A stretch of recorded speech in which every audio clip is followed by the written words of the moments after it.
Supongo que a todos nos gustaría recibir solo comentarios aduladores, no solo por halagar nuestra vanidad, sino principalmente porque significan que estamos haciendo bien nuestro trabajo. Pero debemos reconocer que todos ellos resultan ser positivos porque nos permiten descubrir lo que estamos haciendo mal y poner los medios para corregirlo. Viene esto a cuenta de un comentario en el capítulo dedicado al Reino de León y firmado por J.A. Su comentario es muy corto y dice así: «Tu historiador de referencia es Sánchez Albornoz. Se nota. No manipulemos la historia, por favor». En ese capítulo se trata por encima el periodo conocido como el Reino de Asturias, debido que tiene para él solo otro capítulo completo. Pero queda claro que hay puntos que no he conseguido explicar satisfactoriamente y trataré de hacerlo hoy desde aquí. Sánchez Albornoz, conocido por todos sus discípulos como Don Claudio, fue un historiador español del siglo XX cuya figura quedó finalmente reconocida por dos cuestiones. La primera, cuando una de sus obras, precisamente El Reino Astur-Leonés, se incorporó a la historia de España dirigida por Ramón Menéndez Pidal y considerada hoy la obra políticamente correcta. Por ello es la que se enseña en nuestros colegios. Aunque tuvo que esperar 12 años desde la muerte de Pidal debido al conflicto personal que existía entre ambos. Y la segunda, cuando fue reconocido con el Premio Príncipe de Asturias de Comunicación y Humanidades en 1984. Este conflicto personal había comenzado por una cuestión de interpretación histórica. Sánchez Albornoz opinaba que la revuelta asturiana no había sido iniciada por los visigodos, mientras que Pidal estaba convencido de lo contrario. El resto de historiadores, como Américo Castro, Marcelino Menéndez Pelayo, Antonio Alcalá Galiano, Pedro Bosch y Gimpera, Modesto Lafuente, Carlos Romeu o Fray Justo Pérez de Urbel, opinaban que el reino de Asturias no tenía ninguna relación de continuidad con el reino visigodo, tal y como pensaba Sánchez Albornoz. Mientras que Rafael Altamira estaba de acuerdo con la visión de Pidal.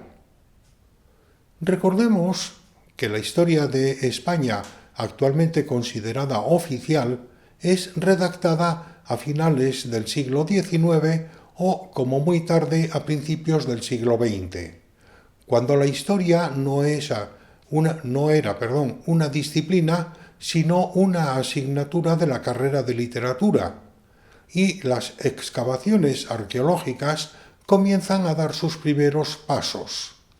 Así que todos ellos dependen en alto grado de estudios anteriores y un poquito de su propio trabajo que llevaron a cabo con mucho esfuerzo y dedicación.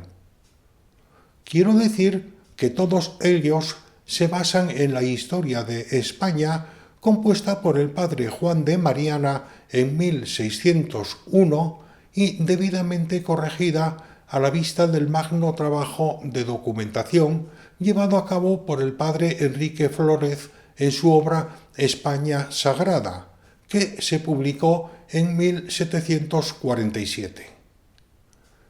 Dejando de lado otras obras intermedias, como la Crónica General de España de Ambrosio de Morales, la Historia de España de Alfonso X el Sabio o la Historia de los Hechos de España del arzobispo Jiménez de Rada, la fuente en la que beben todos los historiadores es el Chronicon Mundi de Lucas, obispo de Tui, también conocido como Crónica de España y publicada en 1236 en época de Fernando III el Santo.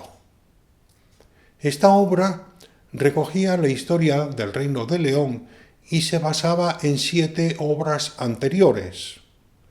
la historia de los godos, vándalos y suevos de Isidoro de Sevilla, las crónicas de Alfonso III, tanto en la versión rotense como en la sebastianense, la crónica de Albelda, la crónica de San Piro, la crónica silense y el códice de Rodá. Desde principios del siglo XX, las excavaciones arqueológicas y la traducción de las obras árabes nos han facilitado mucha información que nos permite estudiar ese periodo con más conocimiento de causa. Por ejemplo, la destrucción del reino visigodo tras la batalla del río Guadalete, o más correctamente, desde la batalla de Mérida. En 1926 se publicó la traducción realizada por Julián Rivera de un texto árabe escrito por un descendiente directo del rey godo Bitiza, y basado en el conocimiento mantenido en su familia y que aquí se tituló Historia de la conquista de España de Abenalcotía el Cordobés. En 2011, la historiadora María Jesús Viguera Molins publicó una actualización de esta traducción. En esta obra se menciona a un hijo de Bitiza, llamado Aquila, que se considera como el legítimo rey de los visigodos y que don Rodrigo ha dado un golpe de estado. Ya Modesto Lafuente lo había mencionado en 1887 en su Historia de España, pero las excavaciones arqueológicas sacaron a la luz diversas monedas acuñadas en distintas cecas por este rey visigodo. Así que no hay lugar a dudas respecto a la continuidad del reino visigodo tras la derrota de Guadalete.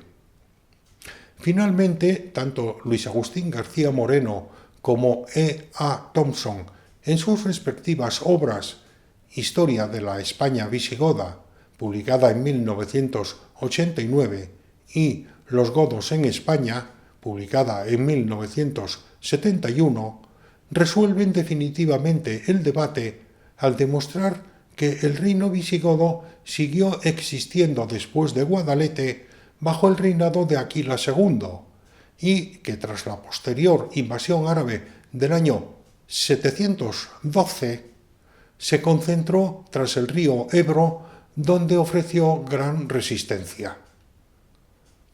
En cambio, como cosa curiosa, las catas arqueológicas realizadas en Covadonga no han encontrado ninguna evidencia respecto a que allí hubiera tenido lugar una batalla en cualquier momento. En 1867, Emilio Lafuente publicó su traducción del Akhbar Majmua, o colección de tradiciones árabes, en el que se sitúa la batalla contra Pelayo en la época del gobierno de Uqba ben al-Ayyaj, es decir, en el año 735, muy lejos del 722 supuesto por la historia oficial. Definitivamente, las personas solo pueden opinar sobre aquello que conocen, y nuestros historiadores de final del siglo XIX y principios del siglo XX no conocían estos datos. Por ese motivo, no me parece una buena idea defender las opiniones de cualquiera de ellos sin analizar las fuentes más cercanas al periodo en cuestión. Para quienes deseen conocer las fuentes sobre el Reino de León y tengan tiempo libre, en la descripción del vídeo pongo los enlaces a las obras originales en las que se basa la historia de España, invitando a los interesados a su lectura, ya que son obras muy cortas. Creo que la más extensa no llega a las 70 páginas y alguna de ellas no llega a 10. Dejando las andanzas en España del mítico Hércules en busca del jardín de las Hespérides, invito a los espectadores a comparar la lista de los reyes asturianos ofrecida por las crónicas de Alfonso III con la ofrecida por la crónica de Albelda, ambas de la misma fecha. No olviden de buscar también la relación de Alfonso III con Pelayo, porque no tiene ninguna. Para los demás es para los que he creado este canal, que trata de denunciar precisamente la manipulación existente en la enseñanza oficial sobre la historia de España. Y solo me queda agradecer su atención y aguantar tantos detalles que no deberían ser necesarios en un trabajo meramente divulgativo, y un saludo para todos.